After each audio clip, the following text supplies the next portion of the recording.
চৈত্রের শেষের ঝাঁঝালো রোদ আর উত্তপ্ত হাওয়া যেন জানান দিচ্ছে নতুন বছরের আগমনের বার্তা। বাংলা নববর্ষ এলেই নগরীর প্রাচীনতম এলাকা হাজারে লেনে বসে উৎসবের আমেজ। শুরু হয় ব্যবসায়ীদের ঐতিহ্যবাহী হালখাতা আয়োজন। পুরনো বছরের হিসাব বন্ধ করে নতুন খাতা খোলার এই প্রথা বহুদিনের। এদিন দোকানে আমন্ত্রণ জানানো হয় গ্রাহকদের, করা হয় আপ্যায়ন আর বকেয়া পরিশোধ। বরুণ দাস প্রায় 40 বছর ধরে এই ব্যবসার সঙ্গে জড়িত। পারিবারিক পরম্পরায় দেখে আসছেন হালখাতার এই আয়োজন। তবে তিনি জানান, একসময় বন্ডিল এই উৎসব এখন আর আগের মতো নেই। বছর শেষ হলেও অনেক পাওনাদার আর বকেয়া পরিশোধ করেন না। ফলে নতুন খাতা খোলার এই আনন্দ যেন দিন দিন ফিকে হয়ে যাচ্ছে।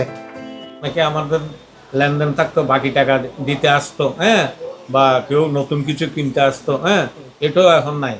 আগে মনে করেন 30-70-এর মধ্যে যেমন অন্য পার্টি টাকা পাওনা থাকলে টাকাটা পরিশোধ করতে বাধ্য থাকতাম আমরা, এবং কাস্টমারেরও ওইভাবে চলে আসতো। টাকাটা যদি দিতে পারে বা না পারে, সে বলে দিত যে দাদা আমি দিতে পারছি না, আমি 1 মাস পরে দেবো বা 15 দিন পরে দেবো, ওই ধরনের কথা। ডিজিটাল যুগে এসে হালখাতার সেই পুরনো জৌলুস এখন অনেকটাই ম্লান। ব্যবসায়িক মন্দা আর নানান প্রতিকূলতায় অনেক জায়গায় এই আয়োজন এখন শুধু আনুষ্ঠানিকতায় সীমাবদ্ধ হয়ে পড়েছে। বাংলা বছরটা এখন দুইভাবে ভাগ হয়ে গেছে। একটা হয়েছেন পঞ্জিকার বাংলা বছর, আর একটা হচ্ছেন আমাদের বাংলাদেশের বাংলা বছর। এটা দুই ধরনের বাংলা বছর হয়ে গেছে। এই বাংলা বছর দুই ধরনের কারণে মানুষের উৎসাহটা একটু কমে গেছে। পূর্বসূরীরা আগে থেকে করে আসছেন, সেই বিধায় আমরাও করে আসতেছি। পহেলা বৈশাখ উপলক্ষে আমরা একটা হালখাতা তৈরি করি। হালখাতার মধ্যে আমরা কিছু মিষ্টি বা মিষ্টি জাতীয় এগুলো আমরা বিতরণ করে থাকি। তখন আমরা কাস্টমার আসে, কাস্টমারদের হালখাতা যখন ওপেনিং করি আমরা তখন মিষ্টি এবং তাদের মিষ্টান্ন বোঝ করি আর কি। শুধু হিসাবই নয়, হালখাতা মূলত ব্যবসায়ী ও গ্রাহকের সম্পর্ক নতুন করে গড়ে তোলার এক উৎসব।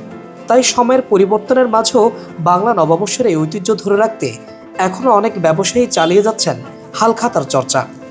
2 দিন হয়, 14 আর 15। আমরা দোকান বেলুন দিয়ে বা ফুল দিয়ে সাজাই। কাস্টমাররা আসে, ওদেরকে আমরা ইনভাইট করি, ফোন করি। ওরা আসলে ওদেরকে মিষ্টি মুখ করাই, আবার ওদের বাসার জন্য মিষ্টি মুখ করি। একটা পৃথিবী যতদিন থাকবে ততদিন এই হালকা থাকবে। যেহেতু আমাদের একটা নতুন বছর, এটা আমরা একটা নতুনভাবে সূচনা করি, নতুন করে শুভ আগমনের জন্য। এটার কোনো অসুবিধা নেই, যত কিছু মোবাইল আসুক না কেন, ওইটা আমাদের এটা চলতে থাকবে। এটা কখনো কেউ বিলুপ্ত করতে পারবে।